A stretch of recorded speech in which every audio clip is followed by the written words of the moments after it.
When Mark walked in while I was changing, I thought it would be just a fleeting moment of embarrassment, but what happened next shattered everything I thought I knew about myself. What unfolds when a simple accident unlocks a web of forbidden emotions and secrets? Subscribe and stay tuned to discover the unraveling of a life no one saw coming. And let us know in the comments where you're watching from today. When Mark walked in while I was changing, everything I thought I knew about myself came undone. It was late afternoon, the kind of lazy, humid day where the sunlight filters through the blinds like golden threads and the house hums with a quiet stillness. I had just come out of the shower, damp hair clinging to my neck as I rifled through my closet. My door was half closed. I wasn't paying attention. I assumed I was alone. I hadn't expected him to walk in. The door creaked open, and I turned just as Mark froze in the doorway. My breath caught in my throat. I was standing there in nothing but my underwear. Black lace, of all things, and the thin towel draped loosely over my shoulders. His gaze, sharp and stunned, locked with mine. For a split second, time stopped. Neither of us moved. "Sorry," he stammered, his voice hoarse and unsteady, and he quickly turned away. The door shut with a quiet click, and just like that, the moment was over. But it wasn't, not really. I stood there, heart racing, as a strange heat flushed through me. My skin prickled, like my body had registered something my brain wasn't ready to admit. I pressed my hand to my chest, feeling my pulse hammer beneath my palm.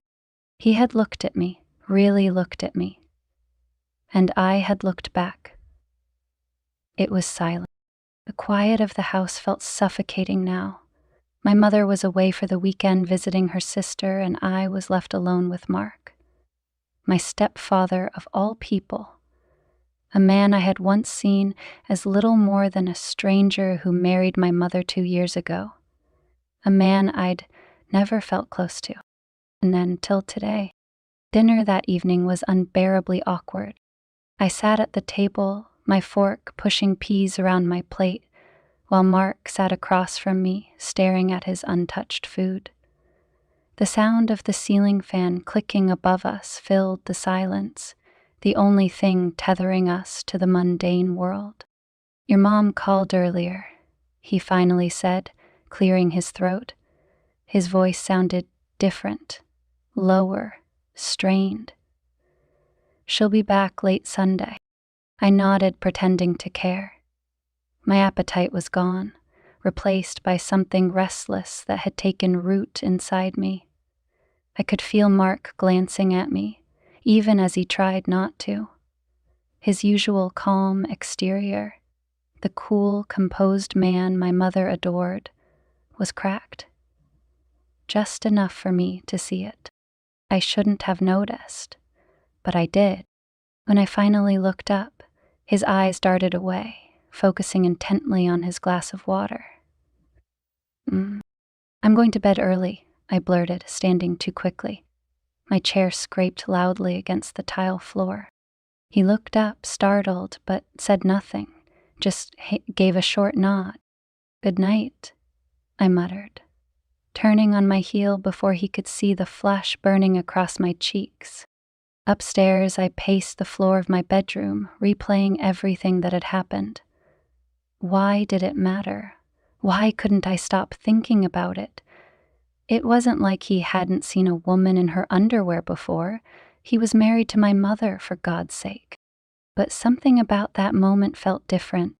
The way his eyes had lingered, the way my skin had tingled under his gaze. I shook my head, trying to shake the thought loose. This was ridiculous. He was my stepdad, and I was just overthinking, letting my imagination run wild because I was bored and lonely in this empty house. Still, when I lay in bed that night, staring up at the ceiling, I could feel the ghost of his eyes on me.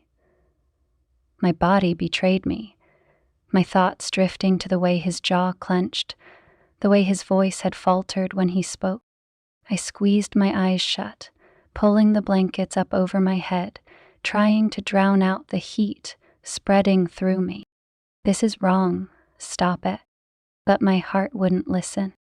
The next morning, I told myself everything would go back to normal. Mark would pretend it never happened, and so would I. When I came downstairs, he was already in the kitchen, standing at the stove with his back to me.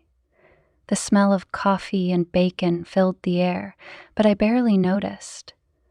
He looked different this morning. Tense, his broad shoulders rigid beneath his white t-shirt. "Morning," I said quietly. He turned, and for a moment I thought he wouldn't respond. But then he nodded, his expression carefully neutral. "Morning." I grabbed a mug from the cabinet, avoiding his eyes as I poured myself coffee. The silence was unbearable. I felt like I couldn't breathe with him so close, and it wasn't because of the heat from the stove. About yesterday, his voice startled me, low and gruff. I froze, my fingers tightening around the mug. "We don't have to talk about it," I said quickly, cutting him off. My voice came out sharper than I intended, but I couldn't stand the thought of hearing him apologize. Mark hesitated, as if he wanted to say something more, but then he nodded. "Okay." I took my coffee and left the kitchen, heart pounding as I fled up the stairs. I couldn't explain it, but I hated how he looked at me just then, like he was trying so hard to be the man he was supposed to be. It made me want to scream. Oh, because I didn't want him to pretend. The heat outside was unbearable that afternoon. I spent most of the day lounging by the pool, hoping the cool water would calm me down. I wore my new black bikini, telling myself it wasn't for him. I was just trying to beat the heat. I was stretched out on a lounge chair, sunglasses shielding my eyes, when I heard the patio door slide open. My heart skipped. Inhale, and then exhale. Mark stepped outside, a beer in hand, and for a moment, he just stood there, staring at me. I pretended not to notice, tilting my head back as if I were sunbathing. I could feel his eyes, though. The tension coiled tighter. "Hot out today," he said finally, his voice carrying across the patio. "Yeah," I replied, my tone light. Too light. He sat in one of the chairs near me, far enough to seem casual but close enough that I felt him there. For a while, neither of us said anything. Finally, I glanced over at him, trying to play it cool. "You don't have to sit out here with me, you know." He nodded, reaching for his water. His eyes flicked to mine, something unreadable passing through them. "I don't mind," he said quietly, and he didn't leave. For what felt like hours, Mark and I sat there on the patio in heavy silence. The sun blazed overhead, but I couldn't tell if the heat I felt was from the sun or the way he lingered nearby. Occasionally, I heard him take a sip of his beer, the faint clink of the bottle against the chair. I kept my sunglasses on, pretending not to notice when his gaze drifted to me. But I noticed. I always noticed.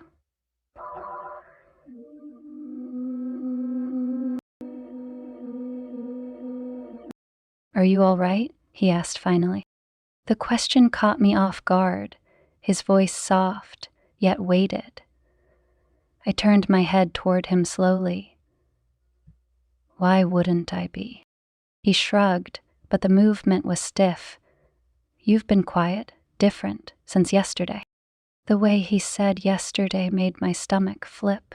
He didn't need to explain what he meant. I knew. I sat up on the lounge chair, wrapping my arms around my knees, my skin still damp from the pool. I'm fine, I said, my voice carefully neutral. Mark looked at me then, really looked at me, his dark eyes narrowing as though he were trying to decide if I was telling the truth. I held his gaze, daring him to push further. I wanted to see if he'd break, if either of us would. He didn't. Instead, he sighed and stood up, his beer bottle dangling from his fingers. "I'll be inside if you need anything," he said, his voice strained. I watched him go, his broad shoulders tense as he disappeared through the sliding glass door. The second he was gone, I let out a shaky breath, pressing my hand to my chest to steady my heart. What was happening to me, to us? I didn't want to feel this way, but I couldn't stop it. The space he left behind felt colder than it should, and I hated myself for wishing he hadn't left. She turned. That evening, I found myself hovering near the stairs as Mark worked in the living room. I could hear him moving things around, papers rustling, the faint sound of him cursing under his breath when something fell. I should have gone upstairs to my room. I should have done anything else, but my feet carried me forward, past the edge of reason, and into the room where he sat, hunched over the coffee table. "What are you doing?" I asked quietly, startling him. Mark looked up, his brow furrowed, but his expression softened when he saw me. "Just catching up on some paperwork." "You look stressed." He chuckled dryly, rubbing the back of his neck. "Yeah, well, that's life, isn't it?" I stepped closer, unsure why I was testing the line between us again, but I couldn't seem to stop myself. "Want some help?" Mark's eyes flickered to mine, hesitant, cautious, but then he nodded. "Sure, if you're not busy." I sat down beside him on the couch, close enough to see the creases in his forehead, the way his jaw tightened with tension. "Oh, what do you need me to do?" He handed me a small stack of papers and pointed to the notes he was writing. "Just double-check those numbers for me." I nodded, trying to focus, but the warmth of him sitting so close pulled at my attention like gravity. I could smell his cologne, faint but familiar, and I had to force myself not to turn and look at him. It was fine at first. We worked side by side, the only sounds the rustling of papers and the occasional sigh of frustration from Mark. But then my knee brushed against his leg, accidentally, I thought, and the air between us shifted. Mark froze, his hand stilling mid-writing. "Inhale." I swallowed hard, my pulse thundering in my ears as I glanced up at him. He was staring at me, his expression unreadable, but there was something beneath the surface, something I couldn't name. "Sorry," I whispered, though I wasn't sure if I meant it. Mark didn't say anything. He just looked at me for a beat too long, and then he stood abruptly, gathering the papers in a messy pile. I think that's enough for tonight," he said, his voice gruff. "Good night," he muttered, cutting me off. Without another word, he turned and left the room, leaving me alone on the couch. I sat there for a long time, staring at the empty space where he'd been. What am I doing? That night, I couldn't sleep. I tossed and turned, my mind racing as I replayed the moment on the couch, his knee against mine, the way he'd looked at me before he left. I could still feel the tension in the air, sharp enough to cut through me. I got up around midnight, pulling a hoodie over my shorts and padding downstairs to the kitchen for a glass of water. The house was dark and silent, but as I flicked on the light, I realized I wasn't alone. I didn't want to be dark. Mark was there, leaning against the counter with a half-empty glass of whiskey in his hand. He looked up when I walked in, his eyes shadowed and tired. "Couldn't sleep either?" I asked softly. He shook his head, setting the glass down. "No." I poured myself some water and hesitated before walking to the opposite counter, mirroring his position. For a moment, neither of us spoke. The silence hung heavy, like we were both afraid to break it.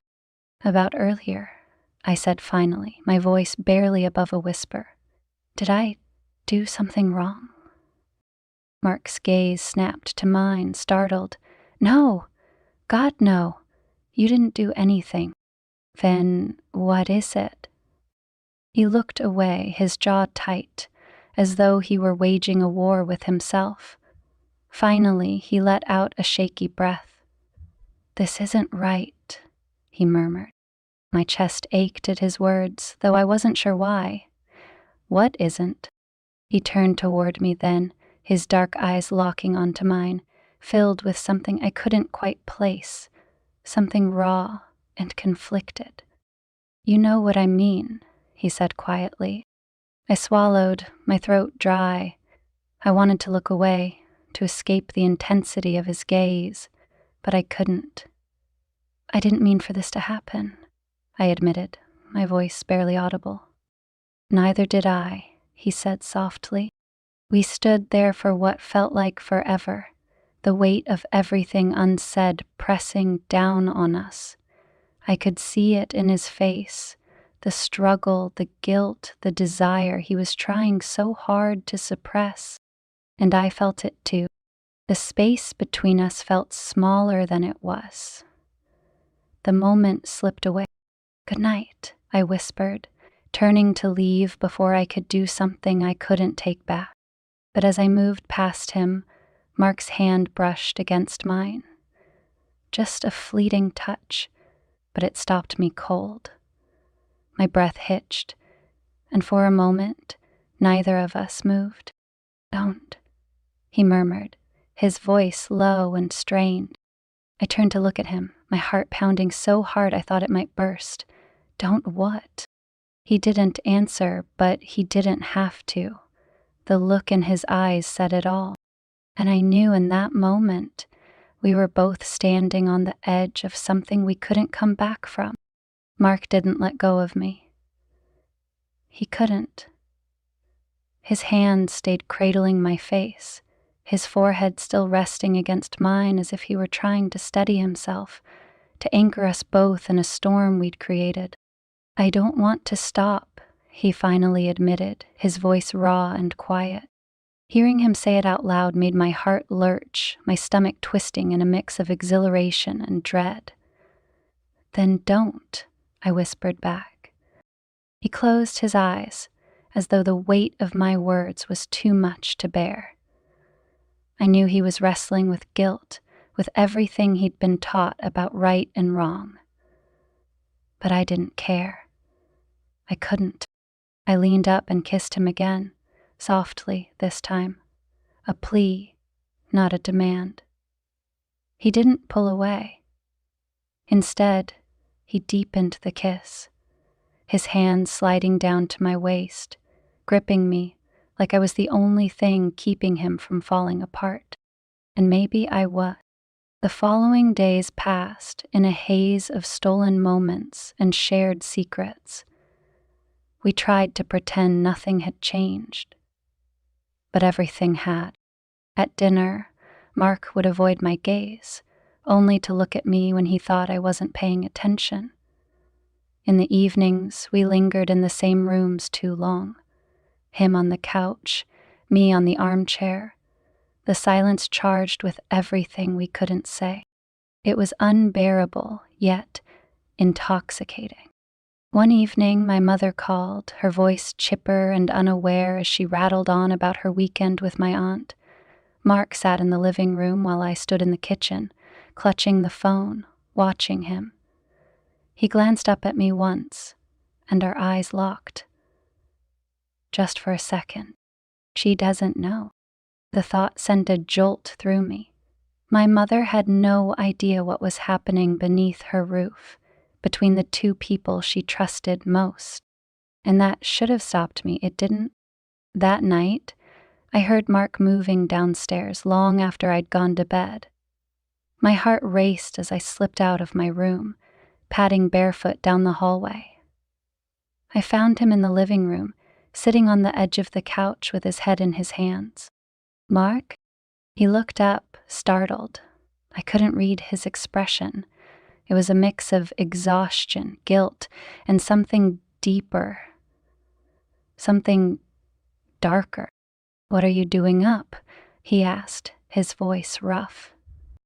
"I couldn't sleep," I said softly, stepping further into the room. "Neither could you, I guess." He let out a humorless laugh, shaking his head. "No." I hesitated, then walked over to him. "Mark, what's wrong?" "What's wrong?" I swallowed hard, my throat tight. "But it already has." "That doesn't make it right," he shot back, his voice rising before he caught himself. He exhaled sharply, rubbing his face with his hands.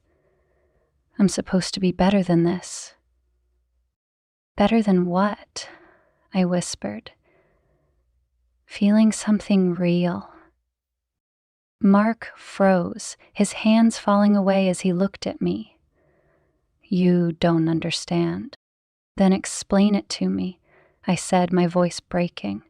I couldn't hold back anymore. "Explain why you keep pushing me away when I know you feel this too." His jaw clenched, his expression pained. "Because it's not just about you and me. It's about her, your mother. It's about what this will do to her." I faltered at his words, the guilt finally catching up with me. He was right, of course. My mother didn't deserve this. But at the same time, I couldn't let him go. I didn't want to. "And what about us?" I asked, my voice trembling.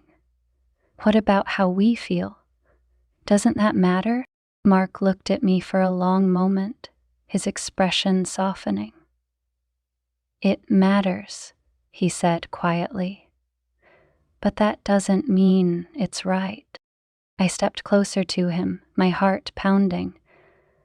"I don't care if it's right," I whispered. "I just don't want to lose you." And then I said his name. Mark's eyes darkened, his resolve crumbling before my eyes. He stood up slowly, closing the distance between us, and before I knew it, his hands were on my waist, pulling me close. "God help me," he murmured, his voice a ragged whisper. "I don't want to lose you either." And then he kissed me again, desperate, hungry, like he was trying to memorize me, to make up for every second we'd wasted pretending this wasn't real. When we finally broke apart, we were both breathing hard, our foreheads resting together. "This is dangerous," Mark muttered, his hand still on my waist. "I know," I whispered, my voice shaking, "but I don't care." Mark sighed, his thumb brushing lightly against my hip. "You should, and make me," I challenged, looking up at him. For a second, I thought he might. But instead, he kissed me again, softer this time, lingering, savoring. And I knew in that moment that there was no going back. The next morning, Mark was gone. I woke up to find the house empty, the quiet heavier than usual. My chest tightened as I wandered downstairs, hoping to find him sitting in the kitchen or working in the garage. But he wasn't there. His truck was gone too. I stood in the middle of the living room, my heart sinking. It was like he'd vanished overnight, leaving nothing behind but the memory of his touch.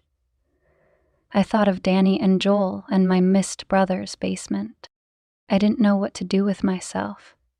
Every corner of the house reminded me of him, his scent lingering in the air, his coffee cup still sitting in the sink. It felt like a ghost town, and I was the only one left behind. And for him, the last sound I heard was him singing "Don't Stand," his favorite song before he went. By the time the afternoon rolled around, I was restless, pacing the length of the living room as I replayed our last conversation over and over again. I shouldn't have pushed him. I shouldn't have said the things I did, but how could I regret it when he kissed me back? Just as I was about to give up and retreat to my room, I heard the faint rumble of Mark's truck pulling into the driveway. My pulse leapt, and I ran to the window, watching as he climbed out, looking as exhausted as I felt. When he came inside, I was already standing in the doorway, waiting. "You left," I said, trying to keep my voice steady. Mark looked at me, his expression unreadable. I needed time to think.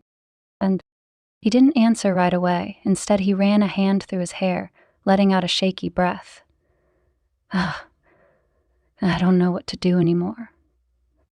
I stepped closer to him, my voice soft. Then stop thinking so much. He looked at me then, really looked at me, and I could see the conflict still warring inside him. But there was something else, too. Something that told me he wouldn't be able to walk away. Not this time. "Please," I whispered. And finally, Mark closed the distance between us, his hand sliding around my waist as he pulled me close. "God forgive me," he murmured, his voice breaking. And then he kissed me again. Mark's kiss was different this time, more desperate, more final, like he was clinging to me and letting go all at once. His hand slid down my waist, pulling me closer as if he couldn't stand the space between us. My fingers curled around the fabric of his shirt, anchoring myself to him, afraid that if I let go, I'd lose him forever. And then, for a moment, the world disappeared. There were no consequences, no guilt, no lines we were crossing, just him and me, and the way he made me feel seen. When we finally broke apart, his forehead rested against mine, both of us struggling to catch our breath. "This is a mistake," he whispered, though his hands didn't move. "If it's such a mistake, why do you keep coming back to me?" I shot back, my voice trembling. "I asked you so that we could be human." Mark's jaw tightened, his dark eyes locked on mine, "because I don't know how to stop." Knowing that, I approached him. His admission sent a thrill through me, but it was quickly replaced by the heavy weight of reality. I pulled back slightly, my fingers loosening their grip on his shirt. "Then don't stop. Just don't." "Don't." Mark's face was pained, torn between what he wanted and what he knew was right. "You don't understand," he said softly. "This can't end well. It's only gonna hurt you, hurt both of us." So in that moment, I promised the greatest secrets. I did some spending. "I don't care," I whispered, my voice breaking. "I'd rather have this, even for just a little while, than pretend I don't feel anything at all." Mark closed his eyes, exhaling sharply. "You say that now." "Because I mean it," I interrupted, stepping closer to him again. "Don't push me away, Mark. Please." He opened his eyes then, and for a long moment we just stood there in silence, staring at each other. Finally, he sighed, his hands dropping from my waist. "I can't keep doing this," he said quietly, turning away. Not like this. I felt the sting of rejection, sharp and bitter, as he stepped back, putting distance between us. "So that's it?" I asked, my voice trembling. "You're just going to pretend none of this ever happened?" Mark ran a hand through his hair, his back still to me. "I don't know what else to do." "Then don't do anything," I shot back, the tears welling in my eyes before I could stop them. "Don't fight it. Don't run away.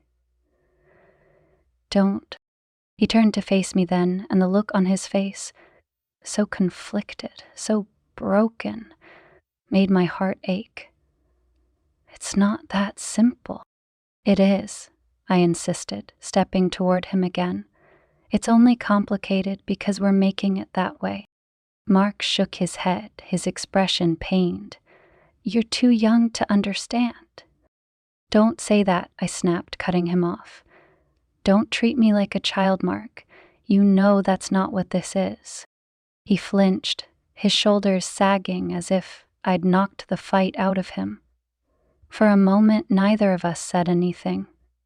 The air between us was thick, suffocating, filled with everything we couldn't say. "I can't," he whispered finally, his voice barely audible. "I'm sorry." And then he turned and walked away, leaving me standing there alone, my heart shattering into pieces. I didn't see much of Mark the next day. He spent most of his time in the garage, avoiding me like I was a ghost, haunting the house. I hated it. Hated the way he shut me out. Hated how I'd let myself care so much. By the time evening rolled around, I couldn't stand it anymore. I found him in the garage, working under the hood of his truck, his face smeared with grease and exhaustion. He didn't look up when I entered, but I knew he heard me. "Are you just going to ignore me forever?" I asked quietly, crossing my arms. Mark sighed, wiping his hands on a rag before finally meeting my gaze. "I'm not ignoring you." Could have fooled me. He looked at me for a long moment, his expression unreadable. "What do you want from me?" The question took me off guard. "I don't know," I admitted, my voice soft. "I just don't want to feel like this anymore." "Like what?" "Like I don't matter," I said, my voice breaking, "like I'm invisible to you again." Mark's expression softened, and for a moment I thought he might give in, but then he shook his head, stepping back. "You don't understand how hard this is for me." "Then tell me," I pleaded. "Help me understand." "Who?" Mark hesitated, his eyes searching mine. You're not supposed to look at me like that," he said finally. "You're not supposed to make me feel like this." And I gave him a worried look. I swallowed hard, my heart pounding in my chest. "I don't make you feel anything, Mark. You feel it because it's real."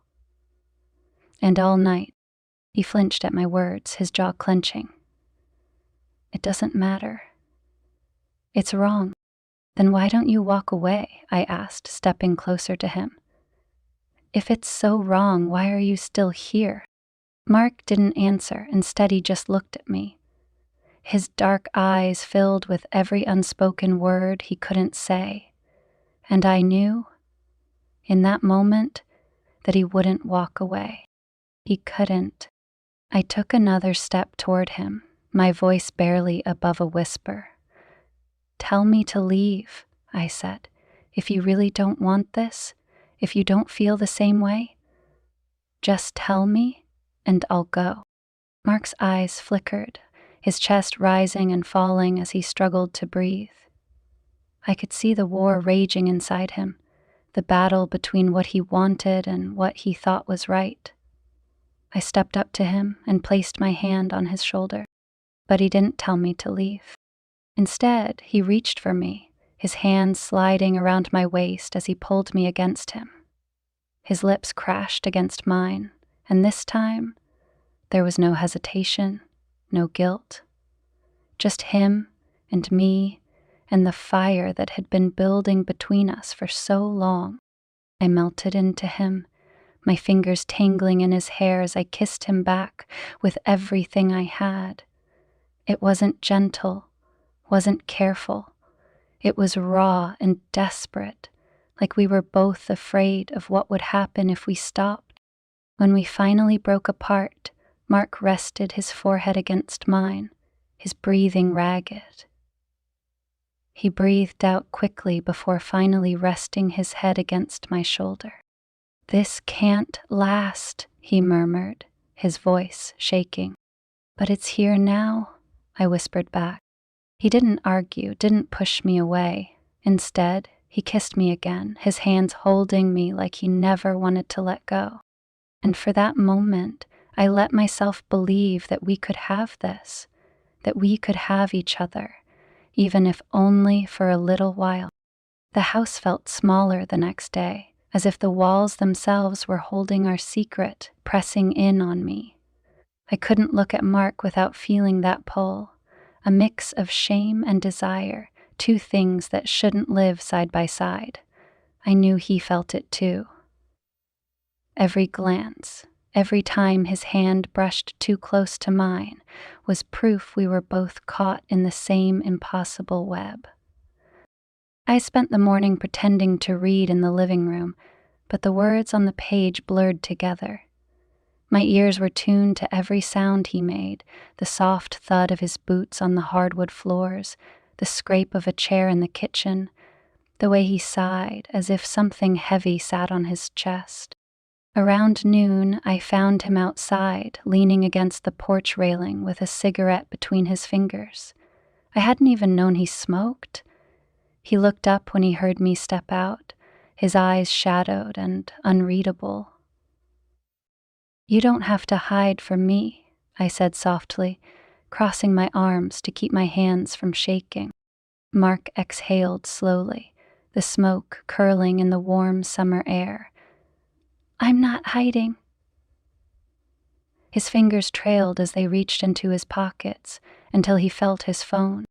I sat down on the porch step, my bare feet resting against the wood. "Then what are you doing?" Trying to think. "And about what?" He didn't answer right away. Instead, he looked out at the empty street, his expression distant. "About how we fix this." No one answered. I flinched at the word fix, but I didn't let it show. "Do you really think we can just forget what happened?" Mark turned toward me, his dark eyes locking onto mine. "What do you want me to say?" "The truth," I whispered. He ran a hand through his hair, looking at me like he was seeing me for the first time, or maybe like he was trying not to. "The truth is, I don't know how to stop. And I don't know what that says about me." "It says you're human," I replied softly. Mark shook his head, a bitter smile tugging at his lips. "No, it says I'm weak." I stood up then, closing the space between us.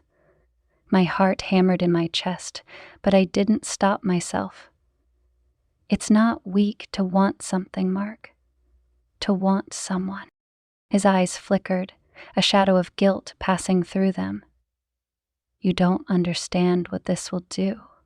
To you, to your mother. You were made for this. Your body is wired for it." I swallowed hard, my throat tight. "Then tell me to stop. Tell me you don't want me, and I'll leave you alone." He looked at me for a long moment, his face torn and pained. Finally, he stepped back, his voice hoarse. "You should go inside." His words felt like a slap, even though I knew they were coming. I nodded stiffly, biting back the tears that threatened to spill. "Fine, fine." I turned and walked back into the house. leaving him standing alone on the porch. But I knew this wasn't over. That evening I stayed in my room, curled up on my bed as I stared at the ceiling. I kept replaying everything Mark had said, every look, every kiss. It was like a film looping in my mind, and I couldn't turn it off. I wanted to hate him for pushing me away. I wanted to hate myself for letting it get this far. But I couldn't. All I could think about was him, how he'd kissed me, how he'd looked at me like I was the only thing in the world that mattered. I stared at the dark carpet before me, my heart pounding. A soft knock at my door broke me out of my thoughts. I sat up, my heart leaping into my throat. "Yeah?" The door creaked open, and Mark stepped inside, his expression unreadable. He stood in the doorway for a moment before finally closing the door behind him. "What are you doing?" I asked, my voice barely above a whisper. Mark didn't answer right away. He crossed the room, sitting down on the edge of my bed. I could feel the heat of him, even though he wasn't touching me. "I'm sorry," he said finally, his voice soft, "for everything." "Now," I shook my head, tears stinging my eyes. "Don't say that." "I have to." He looked at me then, his gaze heavy with regret. "This isn't fair to you. You're the only one making me feel like I matter," I shot back, my voice breaking. "Do you know how lonely I've been? How invisible I feel?" Mark's face twisted, as if my words had physically hurt him. "You're not invisible," he said softly. "Not to me."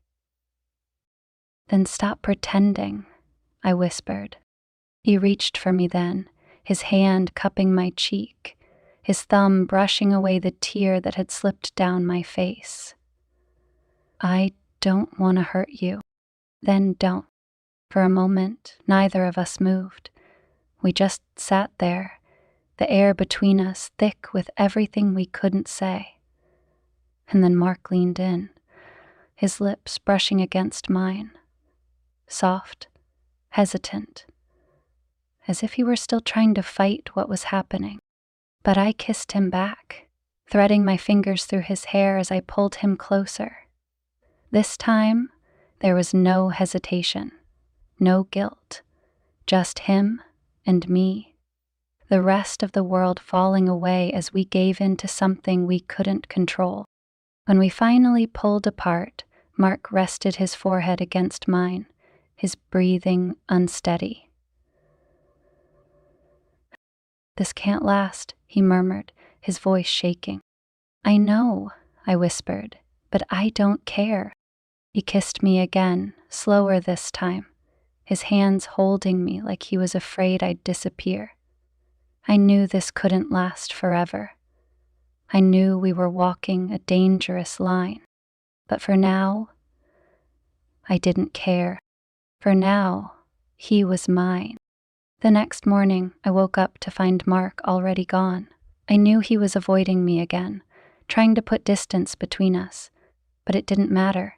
He could lie to himself all he wanted. But I knew the truth. We couldn't stop. Not anymore. The house was silent when I came downstairs. The only sound was the faint hum of the refrigerator in the kitchen, but even that felt distant, insignificant. Mark's absence weighed on me like a physical thing. I wandered aimlessly through the house, stopping by the window to glance out at the driveway. His truck was gone. Again. It wasn't the first time he'd left early to avoid me, but it didn't hurt any less. He'd always come back, though. Eventually. And every time, we found ourselves right back where we started, stuck in this impossible push and pull. I knew what we were doing was dangerous. I knew we were walking on a tightrope that could snap at any moment, but I couldn't stop. I didn't want to stop. I spent the day trying to distract myself. I cleaned the kitchen, vacuumed the living room. Even tried to work on an old puzzle I'd found stuffed in the hall closet. But nothing worked. Every time I closed my eyes, I saw him. His face, his hands, the way he looked at me like I was something he couldn't have but couldn't resist. Nothing ever felt the same. Absolutely perfect. My stomach ached, and by mid-afternoon, I gave up. I flopped onto the couch and stared at the ceiling, my mind drifting. The longer he stayed away, the more restless I became. I kept glancing at the clock, listening for the sound of his truck pulling into the driveway, but it never came. Finally, as the sun dipped low in the sky, I heard it, the distant rumble of tires on gravel. I shot up, my heart hammering as I rushed to the window. Sure enough, Mark's truck was pulling in. I hesitated for just a moment before heading to the door, my fingers trembling as I gripped the knob. When I opened it, Mark was already halfway up the steps. He froze when he saw me, his expression unreadable. "Hi," I said softly, the word feeling awkward and small. "Hey," he replied, his voice low and rough. He looked tired, like he hadn't slept at all. "You were gone all day. I needed some time to think." I swallowed hard, stepping back to let him in. He hesitated for a second before walking past me, his shoulders tense, as he set his keys on the table by the door. "Did you figure anything out?" I asked quietly, following him into the living room. Mark turned to face me, his dark eyes locking onto mine. "I don't know how to fix this." The words hit me like a punch to the stomach. I crossed my arms, trying to steady myself. "Why does it have to be fixed?" "Because this isn't how it's supposed to be." "Says who?" I shot back, my voice sharper than I intended. "Who decides what's right and what's wrong?" Mark sighed, rubbing a hand over his face. "It doesn't matter. It's wrong, and you know it." "Then why do you keep coming back to me?" The question hung in the air between us, heavy and unanswerable. Mark didn't say anything. He just looked at me, his expression pained, like he was trying to fight something he'd already lost. "You don't want to stop," I said softly, stepping closer to him. "Neither do I." "Wanting something doesn't make it right," he murmured, but his voice cracked, betraying him. I reached for him then, my fingers brushing against his arm. "Then why does it feel like the only thing that makes sense?" Mark flinched, his shoulders tensing beneath my touch. For a moment, I thought he would pull away. But he didn't. Instead, he looked down at me, his eyes dark and conflicted. "I don't know," he whispered. "Then stop fighting it," I said, my voice trembling. "Stop pretending this isn't real." Mark let out a shaky breath, his hands balling into fists at his sides. "You don't understand what you're asking." "Yes, I do," I said softly, looking up at him. "I'm asking you to stop running away. I'm asking you to see me, really see me, and not feel guilty for it." "Agreed," Eric said, much still. He stared at me for a long moment, his eyes searching mine, and I could see the war raging inside him. Finally, he sighed, his shoulders slumping as if he'd given up. Until the quest began to make the universe, to make the great Yoda. "I see you," he said quietly, his voice raw. "I've always seen you." Before I could respond, he reached for me, pulling me into his arms. His lips found mine, and I melted against him, my hands clutching at his shirt as if I could keep him from slipping away. The kiss was slow this time, slow and lingering, like he was trying to memorize every detail. When we finally broke apart, Mark rested his forehead against mine, his breathing unsteady. "This isn't going to end well," he murmured, his voice barely audible. "I don't care," I whispered back, my hands still gripping his shirt. "I just want you." Mark closed his eyes, his jaw tightening as though my words pained him. "You don't know what you're saying." "Yes, I do," I insisted, my voice firm despite the tears pricking at my eyes. "I know exactly what I'm saying." Mark's hand slid to my waist, holding me gently as though I might break. "This can't last," he said softly. "But it's here now," I replied, echoing the words I'd spoken before. "And I don't want to waste it." He kissed me again, his hands tightening on my waist as he pulled me closer. I let myself get lost in him, in the way he felt, the way he tasted. For that moment, nothing else mattered. Not my mother, not the consequences, not the lines we were crossing. It was just him. When we finally pulled apart, Mark's expression was torn, equal parts guilt and longing. "We need to be careful," he murmured, his thumb brushing lightly against my cheek. I nodded, though I wasn't sure what he meant. Careful wasn't a word that fit us anymore, not when we'd already gone too far to turn back. "Promise me," he said, his voice low. "Promise me you'll think about this, about what we're doing." "I'll think about it," I lied, knowing full well that I wouldn't. Mark sighed, pressing a kiss to my forehead before stepping back, his hands falling away from me. "I need to clear my head." I watched as he turned and walked away, disappearing down the hallway and leaving me alone in the living room. The moment he was gone, the weight of what we were doing crashed over me like a wave. I sank onto the couch, my knees pulled to my chest, as tears finally spilled down my cheeks. I knew Mark was right. This couldn't last. It wasn't fair. To him, to me, or to my mother. But even as the guilt gnawed at me, I couldn't bring myself to regret it. Because for the first time in my life, I felt alive, and I wasn't ready to let that go. The next morning, the house felt colder than ever. I woke to the sound of rain tapping against the windows, the soft gray light filtering through my curtains. For a moment, I stayed curled beneath the blankets, my mind replaying everything that had happened the night before. Mark's kiss still lingered on my lips, and even now the memory of it made my chest tighten with longing. I wanted to see him, to feel him again, to know that he wasn't running away from me like he always did. But I knew better than to hope for that.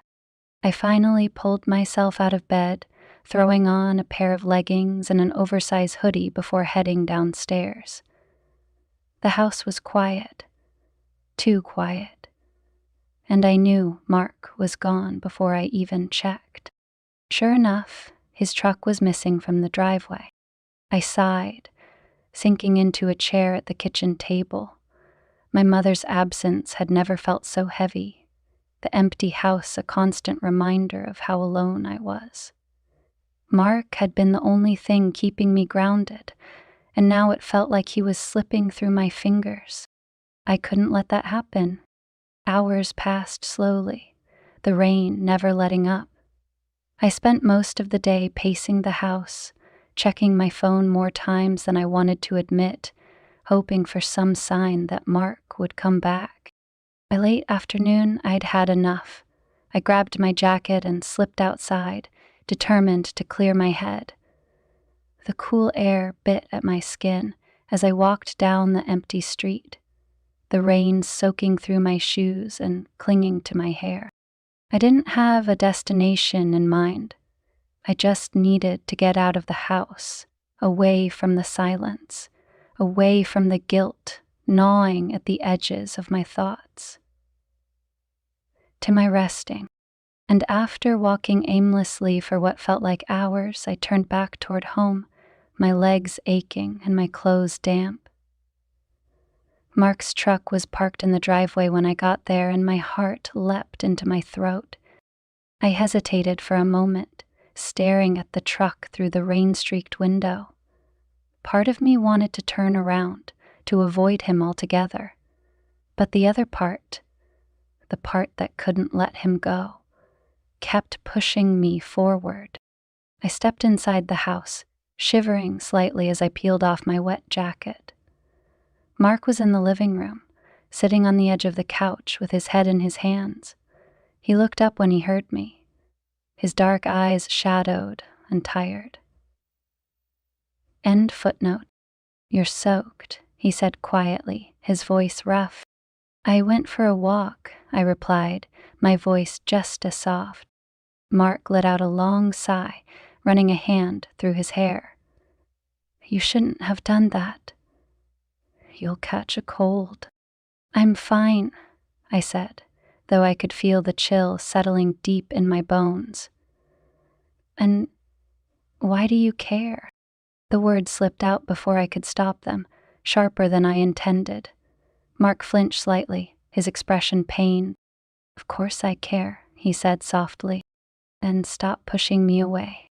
Mark looked at me for a long moment, as though searching for the right words. Finally, he stood up, crossing the room to stand in front of me. "I'm trying to protect you." "From what?" I shot back, my voice trembling. "From me? From us?" "From everything this will do to you," he said, his voice low and strained. "To us, to her."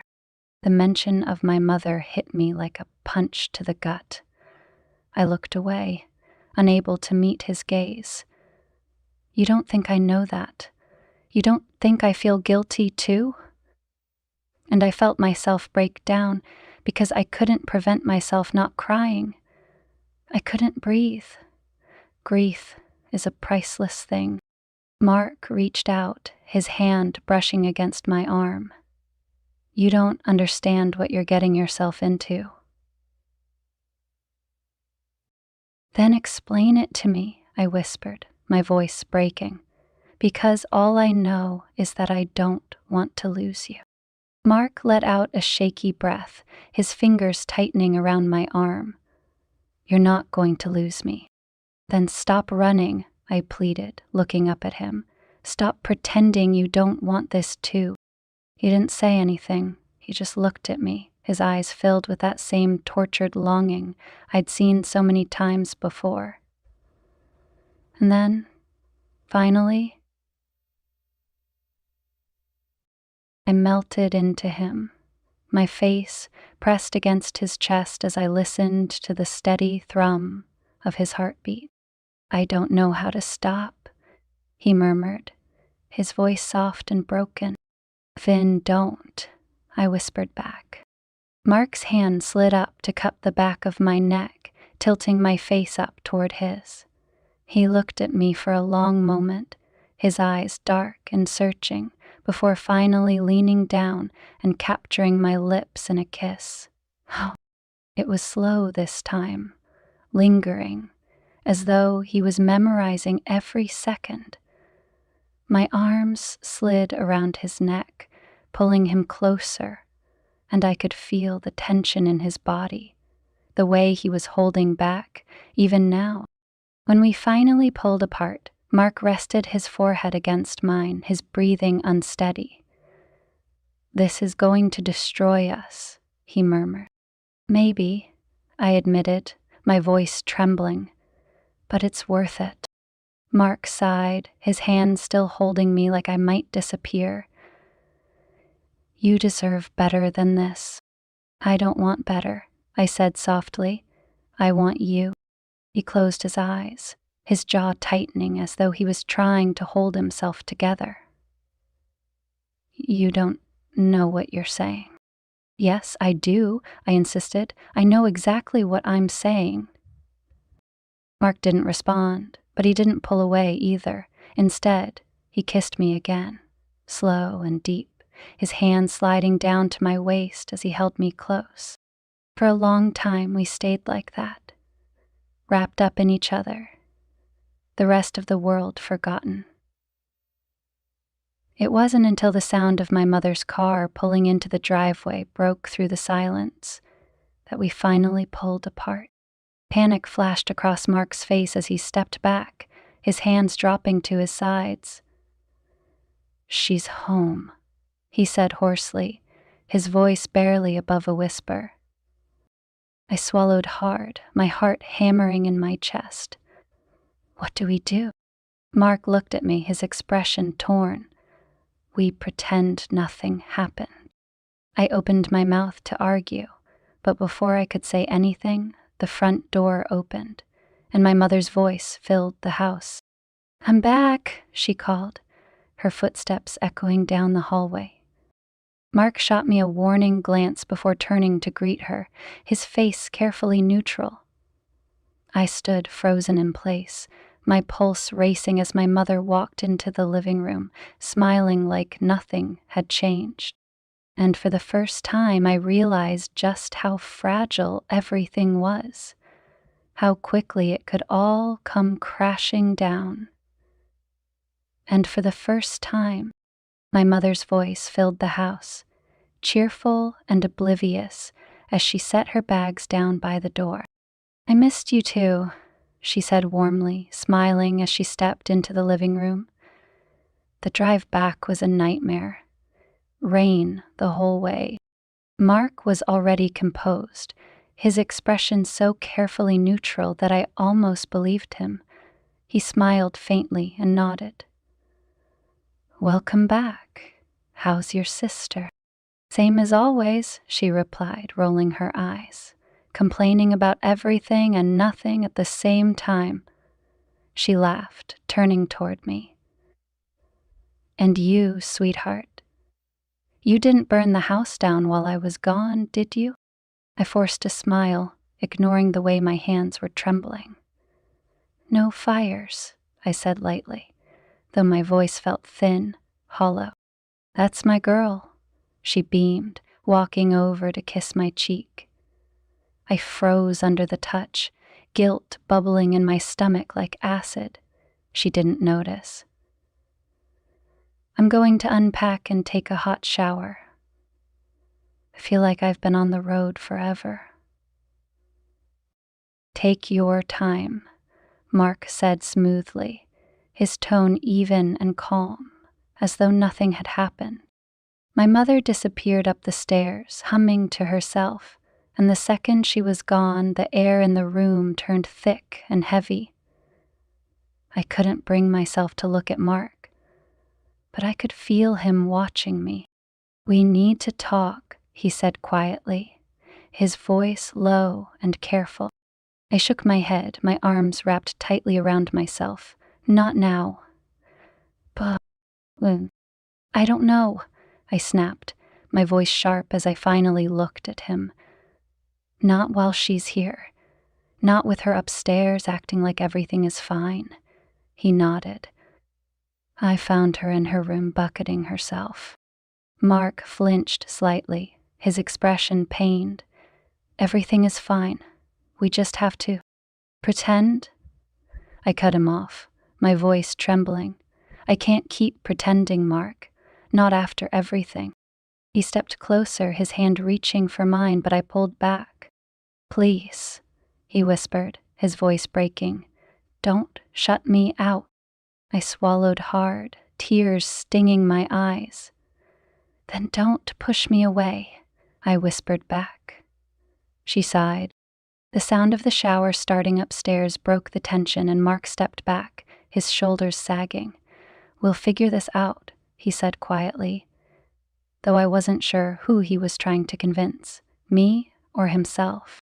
I didn't answer. I couldn't. Dinner that night was unbearable.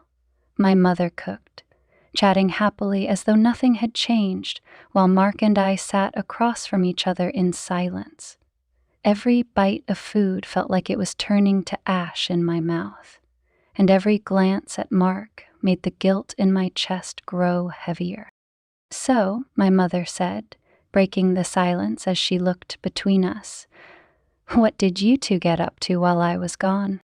"Not much," Mark replied quickly, his voice even. Work mostly. And you? She asked, turning to me with a warm smile. Did you get out of the house at all? I went for a walk, I said, forcing my voice to sound casual. My mother nodded approvingly. Good. You spend too much time cooped up in here. She paused, glancing between us again. You two are so quiet tonight. Did something happen? No, Mark said immediately, his voice calm and reassuring. Nothing happened. I dropped my gaze to my plate, my stomach twisting painfully at the lie. If only she knew.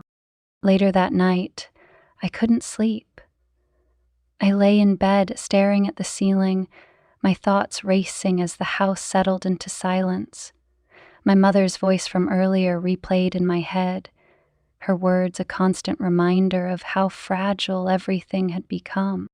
What did you two get up to? Nothing, I thought bitterly. Nothing she'd ever want to know. I sat up suddenly, unable to take the silence anymore. I needed to see him. I needed to know he was still here, that he wasn't going to disappear on me again. Slipping out of bed, I padded softly down the hallway, careful not to make any noise. Mark's door was closed, but there was a faint light spilling out from the gap beneath it.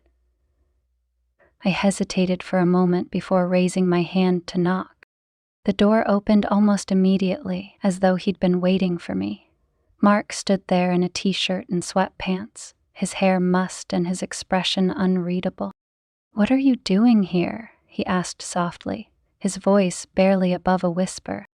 I couldn't sleep, I admitted, my voice shaking. Can I come in? He hesitated, glancing down the hallway, as though expecting my mother to appear at any moment. Finally, he stepped back, allowing me inside. I closed the door behind me, the soft click sounding impossibly loud in the quiet. Mark sat on the edge of his bed, watching me carefully as I stood there, unsure of what to say. I don't know how to do this, he said finally, his voice low and raw. Neither do I whispered back. Mark looked at me for a long moment, his expression torn. This isn't going to end well. You know that, right? Maybe, I admitted, stepping closer to him. But I don't care. Not. He let out a shaky breath, his hands running through his hair. You should care. I can't, I said softly. Not when it comes to you. Mark looked up at me then, his eyes dark and filled with that same tortured longing I'd seen so many times before. You don't understand what this is doing to me. Then stop fighting it, I whispered, sitting down beside him. Stop pretending we don't feel this. Mark turned to face me, his gaze searching mine. For a moment, he didn't say anything. Then, finally, he reached for me, his hand cupping my cheek as his thumb brushed softly against my skin. This is wrong, he murmured, though his voice cracked as he said it. Then why does it feel so right? I whispered back. He didn't answer. Instead, he leaned in, his lips brushing against mine so softly it made my heart ache. I kissed him back, my hands sliding up to rest on his chest, feeling the steady thrum of his heartbeat beneath my fingers. When we finally pulled apart, Mark rested his forehead against mine, his breathing unsteady. We can't keep doing this, he said, though his hands were still on me, holding me close. But we will, I replied softly, because we can't stop. Mark closed his eyes, his thumb still brushing against my cheek. You're going to be the end of me, he whispered. I smiled faintly, my heart aching. Maybe, but I'm not letting you go. The days blurred together after that night, each one filled with stolen moments and shared silences. Mark tried to keep his distance, but I knew it was a losing battle. Every time he looked at me, every time his hand accidentally brushed against mine, I could see the truth in his eyes. This thing between us wasn't going away. But as much as I tried to convince myself that what we had was untouchable, a part of me knew it couldn't last forever. We were playing with fire, and sooner or later, we were going to get burned. The first spark came 2 days later, when my mother decided to come home early from work. I was in the kitchen washing dishes when I heard the front door open. I froze, my hands submerged in soapy water as my mother's voice floated through the house. She entered, and across the parlor she stopped my mother walking toward me. Mark, are you home? My heart sank as I heard her footsteps heading toward the living room. Mark was in there, reading through paperwork at the coffee table. I knew he wouldn't be expecting her back so soon. None of us were. I stayed in the kitchen, listening, my body tense. "There you are," my mother said cheerfully. "You didn't tell me you'd be working from home today." "Last-minute change," Mark replied, his voice steady. I could hear the strain beneath it, though, like he was holding his breath. The sound brought... "Well, I'm glad you're here," my mother continued, her voice light. "It feels like we've barely seen each other this week." I couldn't take it. I turned off the faucet and slipped upstairs before I could hear anything else. My heart was pounding, my chest tight. I returned to the group around the waterfall and dreamed. How long did we think we could keep this up? How long until the truth came out? I sat on the edge of my bed, staring at the floor as the weight of everything we'd done pressed down on me. For the first time, I started to wonder what would happen when my mother found out. What would happen to all of us? A vision for myself painted the tomato patch of my mind. Because she would find out, that much was inevitable. That night I lay awake in bed, staring at the ceiling as the house settled into silence. I could hear my mother's soft snoring through the walls, a sound that once felt comforting, but now only made my stomach twist with guilt. I couldn't sleep. I couldn't stop thinking about Mark, about the way he looked at me, about the way I felt when I was with him. It was like he'd carved himself into my very bones, and I didn't know how to let him go. Finally, I couldn't take it anymore. I slipped out of bed and padded down the hallway, stopping in front of Mark's door. I hesitated for a moment, my hand hovering over the doorknob, before I finally knocked softly. The door opened almost immediately. Mark stood there, his expression a mix of surprise and exhaustion. "What are you doing here?" he whispered. Sarah sensed his confusion as he did, but the press and the ghosts of Bob. "I can't sleep," I admitted, my voice barely audible. He stepped back to let me in, closing the door behind me. The room was dimly lit, the soft glow of a lamp casting long shadows across the walls. Mark sat on the edge of his bed, rubbing a hand over his face as I stood there, unsure of what to say. "This has to stop," he said finally, his voice low and rough. "We can't keep doing this." I swallowed hard, my throat tight. "Why not?" "You know why." I shook my head, my chest aching. "I don't care." "You should care," Mark said, his voice rising slightly before he caught himself. He looked at me then, his dark eyes filled with frustration and something deeper, something he was still trying to fight. "You think this is just about us, but it's not. Your mother..."